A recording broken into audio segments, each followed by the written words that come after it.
Il promettait l'indépendance, mais le pouvoir lui a fait perdre le contrôle. Tripoli, 1er septembre 1969. Sans un seul coup de feu, un jeune officier s'empare du pouvoir. Pas de couronne, pas de vote, juste une révolution. Fils d'une famille bédouine, il a grandi dans le désert. Les dunes ont forgé son esprit. La pauvreté a aiguisé son ambition.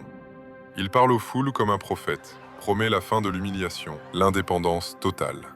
Le pétrole devient une arme et une richesse nationale. Les compagnies étrangères reculent. Des routes traversent le désert.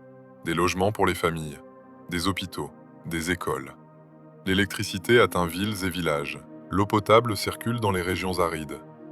Le pays se transforme. Le niveau de vie grimpe. Il se présente comme le guide. Pas un président, pas un roi, un symbole. Mais très vite, le pouvoir se referme. Les opposants disparaissent, les prisons se remplissent. Les voix critiques s'éteignent. Personne n'ose s'opposer. Chaque décision est contrôlée, chaque mouvement surveillé. La peur devient une méthode. Il écrit son propre système, un livre vert, une vision où un seul homme décide, entre idéologie et contrôle absolu. À l'extérieur, il défie les grandes puissances, s'oppose à l'Occident. Son nom circule partout, dans les crises, dans les tensions du monde.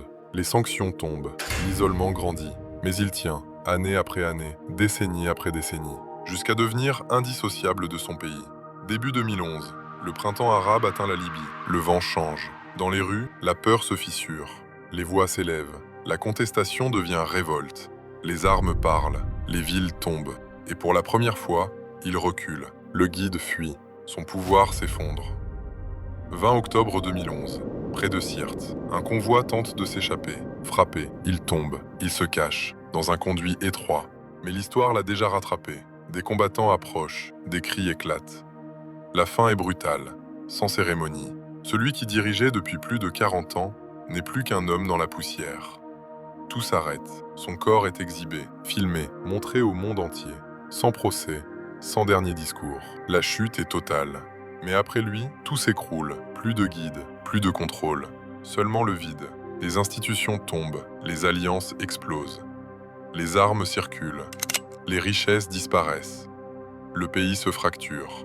Et la Libye sombre dans un chaos dont elle ne sort toujours pas. Certains se souviennent d'un homme qui a défié le monde. D'autres, d'un régime de peur et de silence. Héros pour les uns, tyran pour les autres. Mais une chose reste certaine. Il a marqué l'histoire de son pays. Il a laissé derrière lui des routes, des écoles, des hôpitaux, et un vide que personne n'a vraiment réussi à combler. Et cet homme s'appelait Mouammar Kadhafi.